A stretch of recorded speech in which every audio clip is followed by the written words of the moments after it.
What do you take away from a game like that starts the way it does, but you come out with a result in the standings? Yeah, it's a big point for us. Love that our guys, didn't go away at 3-0. Instead, just dug in and wanted to make a game of it. And we took over the game in that back half of that second period, and that was enough to earn us a point. It's a new kind of challenge where you have an impact player who's not available for you guys, and you don't really have a full practice without that, with that scenario in place. Was it difficult to kind of find an adjustment for figuring out the lines with someone like Mitch out? Yeah, it was difficult. We knew that going in.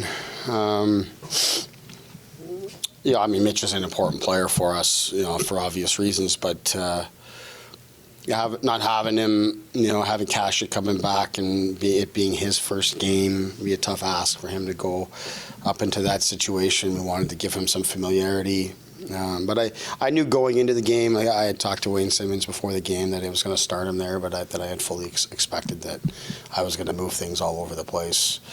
And move Austin all over the place, give him different wingers at different times. I wanted Spencer to get time there, but I know that if I did that, then I was going to lose a center in doing so, and I didn't want to have to move Kerfoot out. I was trying to have as little disruption as possible, basically, and once we got down, I really just kind of lost some of our guys.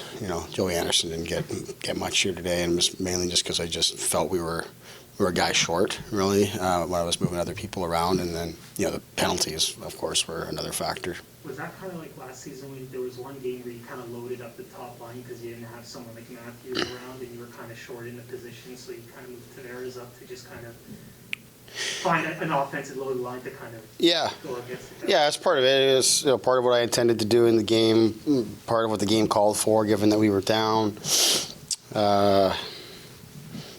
Just trying to kind of mix and match. Like I said, I didn't feel we had an easy answer to fill that spot tonight.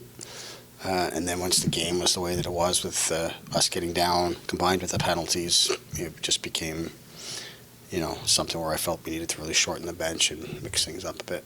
Is there an update on Mitch? Like, would he be available tomorrow? Or? He won't be available tomorrow.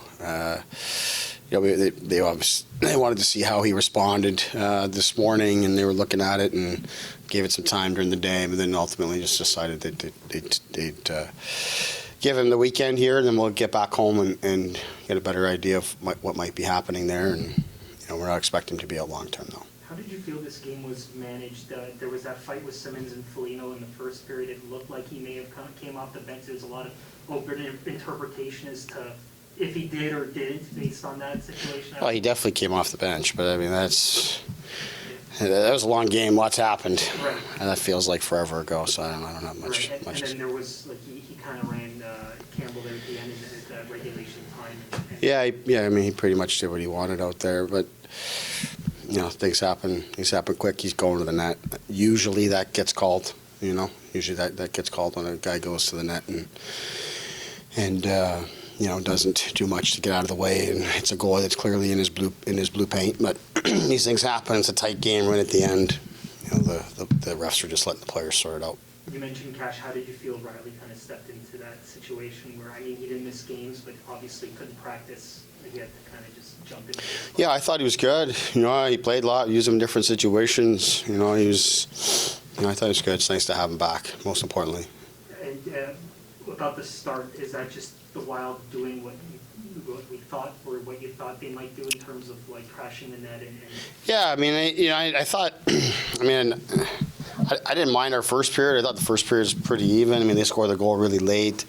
There was a period of adjustment there for us for sure. The Wild, of course, are a very good team, but they also do some things defensively. They're a little different than most of the opponents that we faced, and that's an adjustment in terms of style of play that we had to find our way with, and then got to a point where we were down, and our guys just really kind of got to it and just dug in and really upped the pace offensively. And I think we ended up with 15 or 16 shots in the last 8 or 9 minutes of the second period, and that was more of what we were looking for. We got it in that stretch. But we knew full well Minnesota was going to regroup in the intermission, and they were going to come hard, and they did. No, I didn't like how we handled that. We had some trouble getting out of our end tonight. That created problems, but it's a huge point for our teams. I mean, the way things have been going for our team, you get down like that. Yeah, it's an easy one. We got to play tomorrow night. It's an easy one for the guys to just, say, well, we'll get ready for Winnipeg. But we didn't do that. We fought hard. And played well enough through that tail end of the second. Got an unbelievable 5-on-3 penalty kill.